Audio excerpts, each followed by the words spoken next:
¿qué tal? Muy buenas tardes. Les damos la más cordial bienvenida a este espacio de noticias, corte informativo, hoy que es viernes 13 de junio de 2025. Soy Lorena Sánchez Cabrera y tendré el gusto de compartirle la información más reciente del Poder Judicial de la Federación, así como las noticias jurídicas y de derechos humanos más destacadas. Eusiris Rostro en la interpretación en lengua de señas mexicana. Hola, Eusiris. Y es así como iniciamos. Fiscalías para el combate a la tortura tienen como fin evitar la impunidad, estableció la primera sala. Escrito de renuncia solo tiene valor probatorio si se demuestra que no fue firmado bajo presión, determinó la segunda sala. La Defensoría Pública Federal aseguró que pruebas declaradas inválidas por la primera sala deben beneficiar a otros procesados por el caso Wallace. El marco legal nacional e internacional prohíbe el trabajo de menores de 15 años en tareas que dañen su salud, educación y desarrollo. Iniciamos con las noticias. La Suprema Corte publicó las sentencias del Pleno en las controversias constitucionales 50/2024 y 59/2024, en las que invalidó disposiciones de leyes de ingresos de los municipios de Viesca y Frontera Coahuila para el ejercicio fiscal 2024. Dichas disposiciones imponían el cobro de un derecho de 60,224 y 60,231 pesos, respectivamente, por la expedición de licencias para la construcción y remodelación de pozos verticales y direccionales, y para la construcción de remodelación de pozos para la extracción de cualquier hidrocarburo. La Corte determinó invalidar las mencionadas disposiciones porque los congresos locales no tienen facultades para expedir normas en materia de exploración y explotación de hidrocarburos, atribución reservada al Congreso de la Unión. Además, la Constitución reserva al gobierno federal la propiedad imprescriptible sobre los recursos naturales que se encuentran en el subsuelo del territorio nacional. Por estas razones, invalidó las disposiciones impugnadas.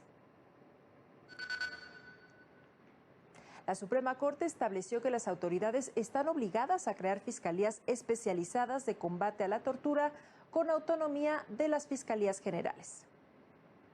La primera sala de la Corte estableció que la Ley General para prevenir, investigar y sancionar la tortura y otros tratos crueles e inhumanos obliga a la Federación y a las entidades federativas a crear fiscalías especializadas con autonomía técnica y operativa, con el fin de que las víctimas puedan denunciar el delito ante autoridades independientes, que conduzcan investigaciones imparciales y exhaustivas con el fin de que puedan combatir los índices de impunidad.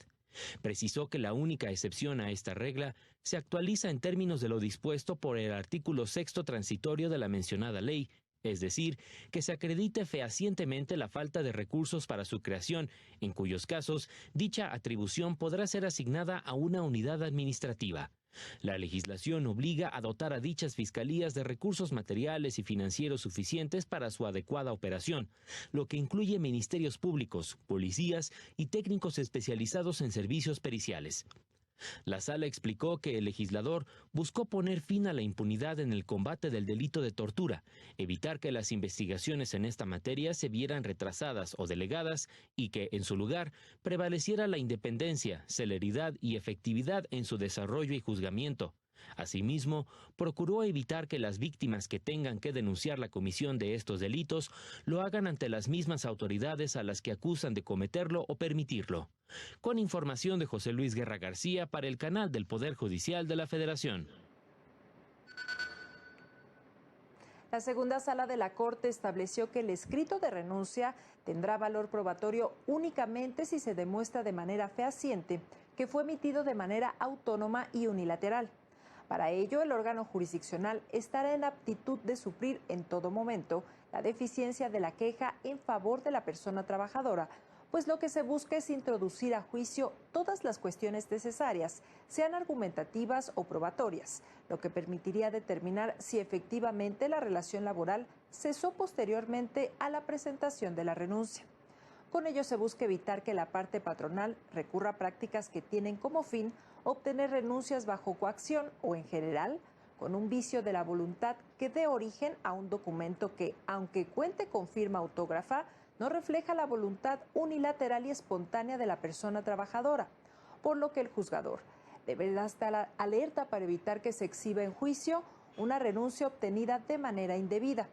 En estos casos, para poder llegar a la verdad, el juzgador puede allegarse del material probatorio que considere necesario, lo que no implica que solo deba tomar en cuenta la retractación para restar valor probatorio a la renuncia, sino que por el contrario, se debe efectuar una valoración y evaluación de pruebas complementarias para reforzar la fuerza probatoria de la evidencia principal, respecto de todas las circunstancias que rodearon el aspecto a probar para determinar si se trata de un documento veraz y acorde a la voluntad de la persona trabajadora.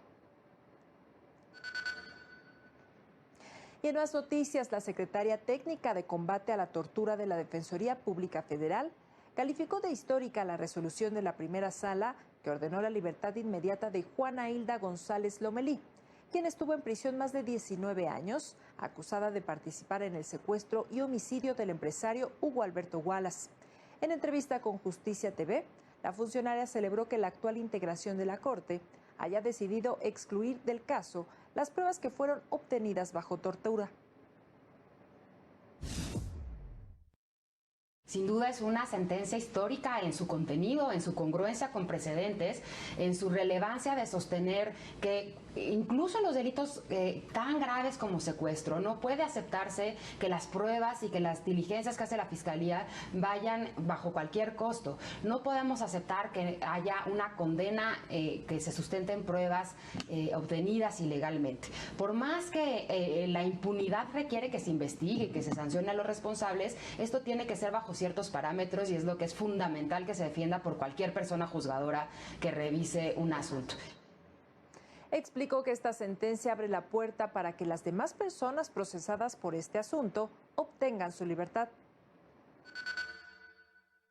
De las 5 personas coprocesadas de Juana Hilda, 3 ya también habían sido sentenciadas y presentaron en su momento amparo directo. Se trata de Tony Albert Castillo Cruz y César Freire, y sus amparos directos que se encuentran en los tribunales colegiados estaban en espera de que resolviera la Corte. Se había emitido un acuerdo de suspensión en tanto resolviera la Corte y por lo tanto ya están en posibilidad de resolverse y de atender los criterios que estableció la Corte. Una prueba declarada nula por la Corte ya no puede ser utilizada.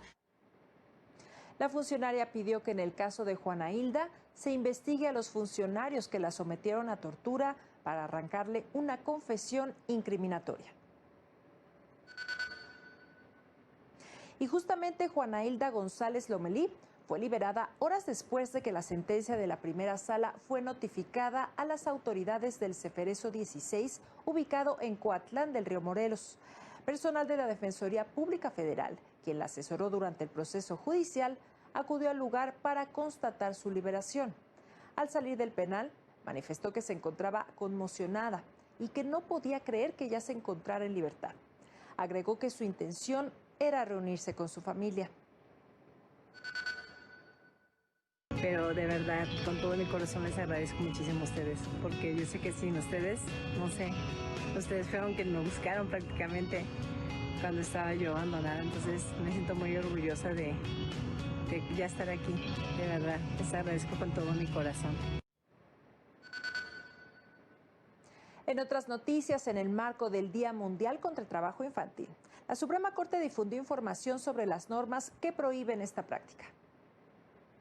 La Unidad General de Conocimiento Científico y Derechos Humanos de la Suprema Corte desglosó los estándares nacionales e internacionales que protegen los derechos humanos de infancias y adolescencias en situación de trabajo infantil.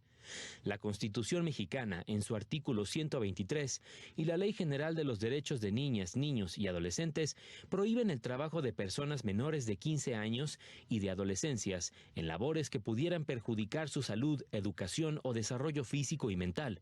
A nivel internacional, la protección de niñas, niños y adolescentes contra la explotación infantil se ha reconocido en los convenios 138 y 182 de la Organización Internacional del Trabajo, en los artículos 2 y 3 respectivamente, así como en el artículo 32 de la Convención sobre los Derechos del Niño y en el artículo 7 del Protocolo de San Salvador.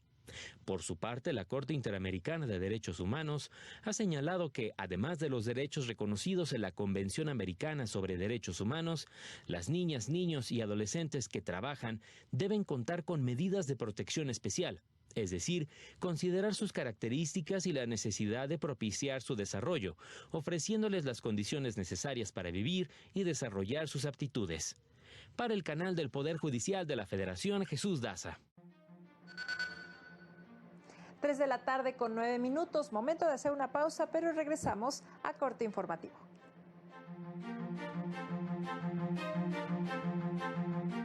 Al regresar, analizan estándares de derechos humanos en la investigación del delito de feminicidio.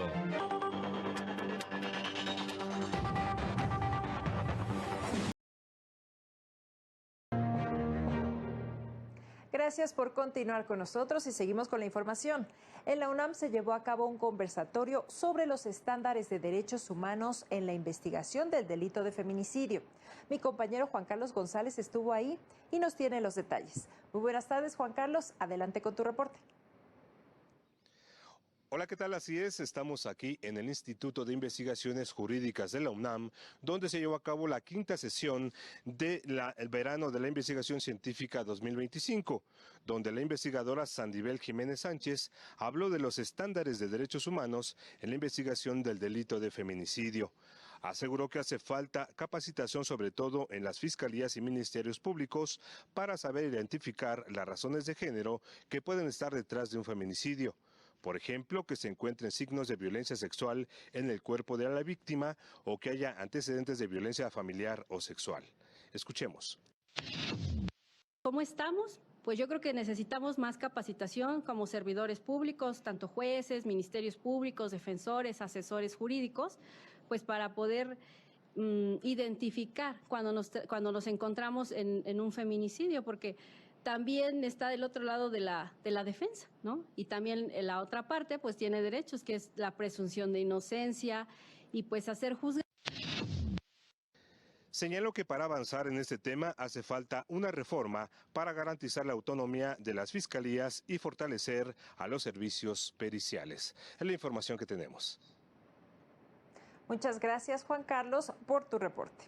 Y en más noticias, el Consejo de la Judicatura Federal destacó una jurisprudencia relevante del Pleno Regional en materias penal y de trabajo de la región Centro-Sur con residencia en la Ciudad de México, el cual determinó que en casos de despido injustificado, el pago del aguinaldo y la prima vacacional ordenado a la parte patronal sí genera intereses. Lo anterior, al resolver una contradicción de criterios entre tribunales colegiados que analizaron el pago de estas prestaciones que no se integraron a la condena de pago de los salarios caídos en un juicio laboral, asunto en el que se ordenó la reinstalación. Los tribunales resolvieron de manera diferente si la prima vacacional y el aguinaldo generaban el pago de intereses, como se prevé en la Ley Federal del Trabajo y en la Ley para los Servidores Públicos de Jalisco y sus municipios. El Pleno Regional determinó que sí se generan los intereses, pues de acuerdo con la Ley Federal del Trabajo, el aguinaldo y la prima vacacional integran el salario porque son prestaciones que se entregan al trabajador. Así, los intereses tienen una naturaleza similar a los salarios caídos. Al respecto, la segunda sala de la Corte determinó que estos constituyen una responsabilidad forzosa para la parte patronal que despidió al trabajador injustificadamente. El Consejo General del INE informó que la tarde de este jueves concluyeron los cómputos por entidad federativa y circunscripción plurinominal de la elección judicial federal, con lo que terminó la sesión extraordinaria de la Junta General Ejecutiva, que inició el pasado 1 de junio para dar seguimiento a asuntos relacionados con la mencionada jornada electoral. El INE reconoció el trabajo realizado por los 32 consejos locales y los 300 consejos distritales, así como a todo el personal que contribuyó a que dicho proceso se llevara a cabo de manera ejemplar. Precisó que las siguientes etapas que le corresponde realizar las llevará a cabo con estricto apego a la ley. El INE ahora procederá a determinar la elegibilidad de las y los candidatos ganadores, a declarar la validez de la elección y a entregar las constancias de mayoría, proceso que iniciará el próximo domingo con la entrega de dichas constancias a quienes resultaron ganadores de la elección de ministras y ministros de la Suprema Corte. 25 expresidentes de Iberoamérica advirtieron la destrucción del Poder Judicial y el fin del equilibrio de poderes en México tras la elección judicial del pasado domingo, comicios que consideraron no fueron democráticos. A través de una misiva, los exmandatarios agrupados en la Iniciativa Democrática de España y las Américas consideraron que la jornada electoral no tuvo como fin fortalecer el sistema de justicia, sino debilitar los contrapesos y la división de poderes. Aseguraron que la elección fue diseñada para que le resultara imposible al electorado de buena fe escoger a las y los nuevos miembros del Poder Judicial, entre 2.500 candidaturas federales y locales desconocidas arbitrariamente repartidas entre distritos electorales.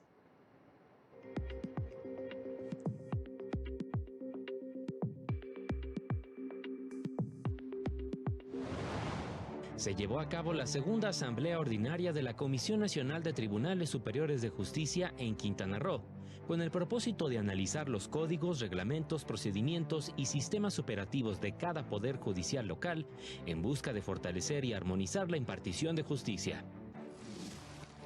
Trabajadores del Poder Judicial capitalino que se encuentran en paro de labores anunciaron que procederán legalmente en contra del grupo de personas encapuchadas que los agredieron.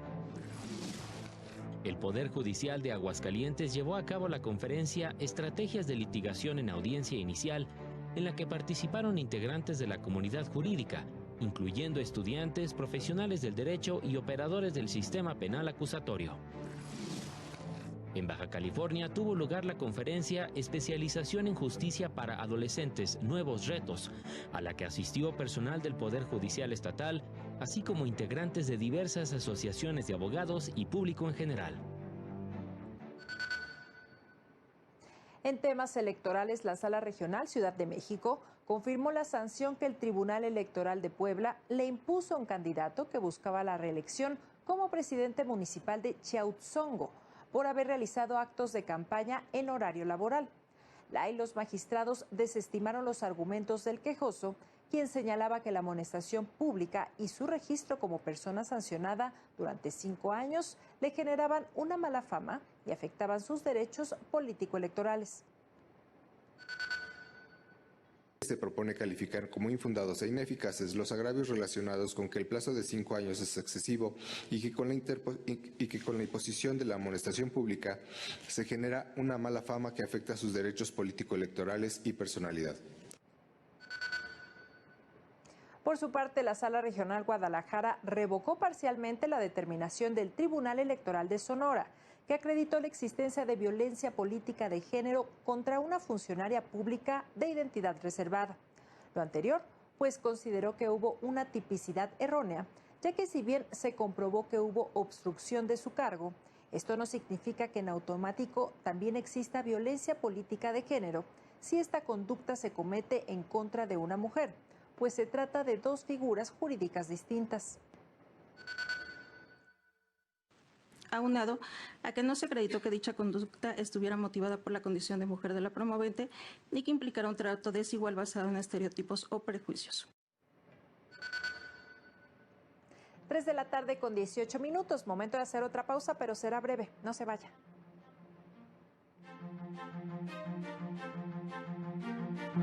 Más adelante, tardaremos en alcanzar la igualdad sustantiva entre hombres y mujeres 132 años, revela estudio de la OCDE.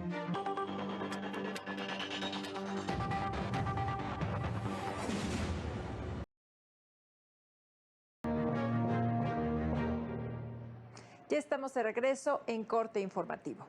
México es uno de los países con mayor generación de residuos peligrosos en América Latina, por lo que las leyes establecen un proceso riguroso para su exportación, ya que mantenerlos en el país sin un tratamiento adecuado generaría problemas al medio ambiente y la salud de la población, destacó la estudiante Amaya Díaz García al participar en el blog Axis del Tribunal Electoral como parte de una iniciativa Una visión desde las juventudes. Detalló que este proceso de exportación de residuos peligrosos lo lleva a cabo la Secretaría de Medio Ambiente y Recursos Naturales, instancia que también está encargada de vigilar que las empresas que generan los desechos respondan por los daños que puedan llegar a causar. Todo ello en concordancia con tratados internacionales y la legislación interna, que forman parte importante del derecho ambiental en México, como una garantía para tener acceso a un derecho al medio ambiente sano.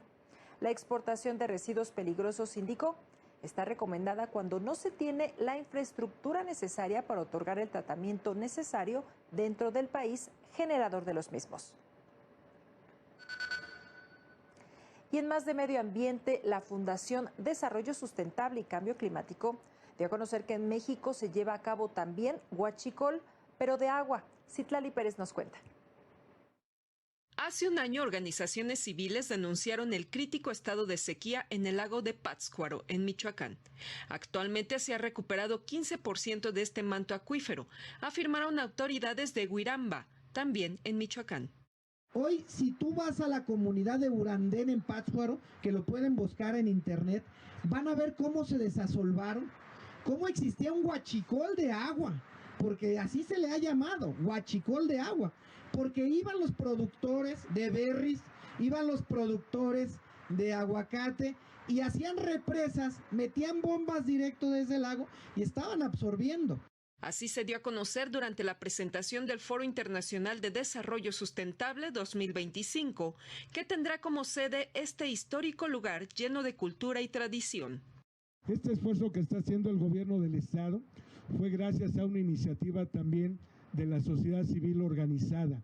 Justamente fuimos nosotros, la Fundación de Desarrollo Sustentable y Cambio Climático, adherido al Marco de Naciones Unidas, y la Coordinación Nacional de Organizaciones, quienes pusimos el dedo en la llaga en ese momento y hablamos de que si no se corregía este tema, muy pronto íbamos a tener un lago totalmente seco.